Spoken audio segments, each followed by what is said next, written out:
And we start with a beginning point that's not going to slip along the edge here. And open 2 pieces of rope, slide it through itself as you see.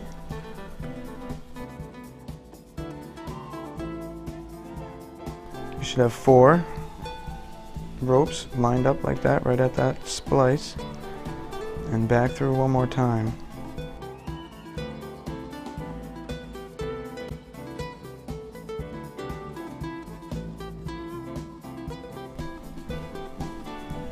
Make yourself a nice tight little splice back into itself. That looks good.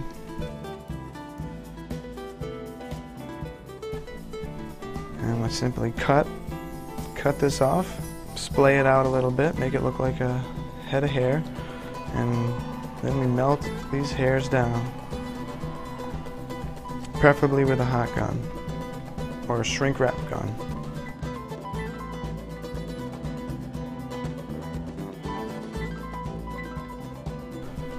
You want to grab yourself a metal implement in which you can press it down and mushroom over this molten rope to make a nice finish. And there you have it. Now when we start lashing, we want to determine whether we want to start over the top or under. In this case, we went over the top so I could pull down on the piece of work I'm working on as a way of tightening. You see, pulling down is just an easier way to tighten.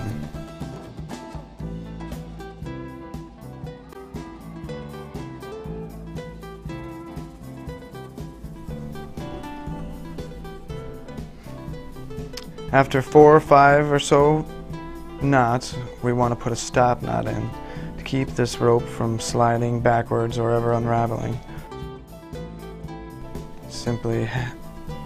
Simple square knot, and we just cinch it down nice and tight to the last knot. And then continue lashing your normal stroke. Over the top, through the middle, and nice, tight. And you can see the knot starts to disappear once you pull it down like that. Here you can see I've run out of rope, and I need to splice more in to continue our work. Now to work with this polyester 3-strand, and in order to have a good working end, we need to tape it off and cut it so it doesn't fray on us when we're trying to work with it. And here I have a hot knife that we use in the field to cut the rope. Now we can start a splice. We're going to take our old rope, open up 2, put our new one through those 2. Now you're going to open up 2 in your new rope and stick that end from the old one back down into those 2. You should be able to open this rope with your hands, but sometimes you need a tool. And here you can see I'm going to open this one up. It's easy to open with my hand. Open it up. Grab that next loop, only through one this time.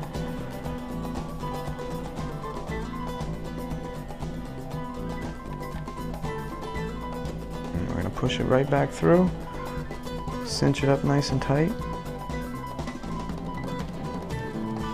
And we'll do the same with the top. And here you can see the rope has gotten tight and I can't manipulate it with my fingers. So now we're going to need to reach for a tool. Call it a fid, and this allows us to open up the rope so we can feed the other end back through again. And there you have it, pulled tight, and that's your quick splice.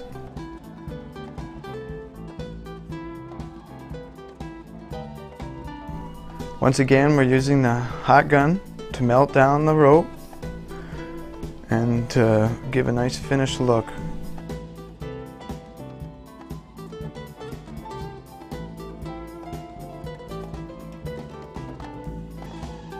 Use a metal implement. I use the fid here. It makes a nice smooth finish. And just mushroom it down. And we do that to both ends to finish.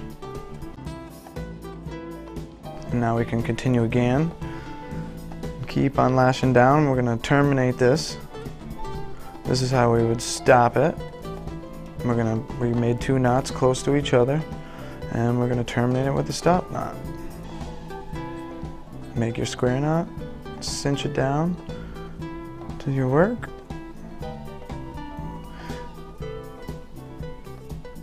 Cut it off and you should be good to go.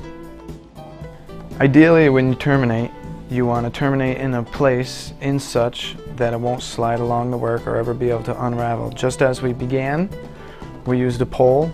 Well, where this right side of the net would end, we would want to find a similar attachment point to ensure that it would never come undone.